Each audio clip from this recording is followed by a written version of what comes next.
വചനവീഥിയിലൂടെ father JB Puthur. വിശുദ്ധ ലൂക്കാ രചിച്ച നമ്മുടെ കർത്താവ് യേശുമിശിഹായുടെ പരിശുദ്ധ സുവിശേഷം. അധ്യായം 13, 18 മുതൽ 21 വരെയുള്ള വാക്യങ്ങൾ. കടുകുമണിയും പുളിമാവും. അവൻ പറഞ്ഞു, ദൈവരാജ്യം എന്തിനോട് സാദൃശ്യമാണ്? എന്തിനോട് ഞാൻ അതിനെ ഉപമിക്കും? അത് ഒരുവൻ തന്റെ തോട്ടത്തിൽ പാകിയ കടുകുമണിക്ക് സാദൃശ്യമാണ്. അത് വളർന്ന് മരമായി. ആകാശത്തിലെ പക്ഷികൾ അതിന്റെ ശാഖകളിൽ ചേക്കേറി. അവൻ വീണ്ടും പറഞ്ഞു, ദൈവരാജ്യത്തെ എന്തിനോടാണ് ഞാൻ ഉപമിക്കേണ്ടത്?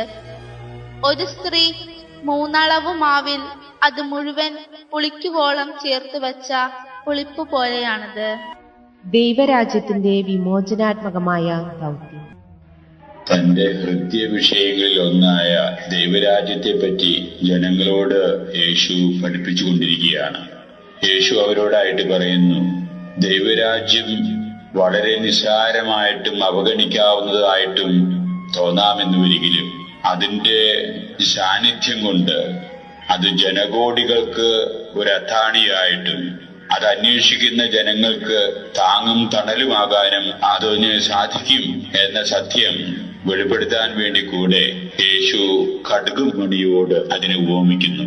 നിലത്ത് പാകിയ കടുകുമണി വളർന്ന് വലുതായി പന്തലിച്ച് ഒരു വടവൃക്ഷമായി തീരുന്നത് പോലെ ദൈവരാജ്യത്തിന്റെ ആ തനിമയാർന്ന സ്വഭാവത്താൽ മനുഷ്യന്റെ സമഗ്രമായിട്ടുള്ള വിമോചനം സാധിച്ചെടുക്കാവുന്ന ഒരു യാഥാർത്ഥ്യമായിട്ട് അത് തീരുമെന്ന് ജനങ്ങളെ ഉദ്ബോധിപ്പിക്കുകയാണ് യേശു ഈ സുവിശേഷ ഭാഗത്തിലൂടെ.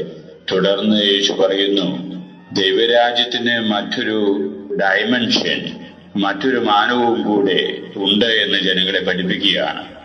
സാമാന്യം വലിയ അളവിലുള്ള പിണ്ടത്തെ, മാവിനെ പുളിപ്പിക്കുന്നതിന് വേണ്ടി വളരെ ചെറുതായ അളവിൽ ചേർക്കുന്ന പുളിപ്പ് പോലെയാകുന്നു ദൈവരാജ്യം എന്ന് പറഞ്ഞുകൊണ്ട് വളരെ നിസ്സാരമായിട്ടും അവഗണിക്കാവുന്നതുമായിട്ട് പ്രത്യക്ഷപ്പെടാവുന്ന ദൈവരാജ്യം അത് മനുഷ്യന്റെ മനസ്സിൽ അത് തട്ടി അതിന് പരിവർത്തനപ്പെടുത്താനുള്ള, അതിന് സമഗ്രമായിട്ടുള്ള ഒരു വിഭോജനത്തിലേക്ക് മനുഷ്യനെ നയിക്കത്തക്ക വിധത്തിലുള്ള ജീവിതത്തെ സമൂലം വ്യതിയാനം സംഭവിക്കാൻ ഇടവരുത്താവുന്ന ഒരു ശക്തി, ഒരു പ്രേരക ശക്തി അതിനുണ്ട് എന്ന സത്യം യേശു ജനങ്ങളെ പഠിപ്പിക്കുകയാണ് ഈ സുവിശേഷ ഭാഗത്തിലൂടെ എന്ന് ധരിക്കുന്നതിൽ തെറ്റില്ല.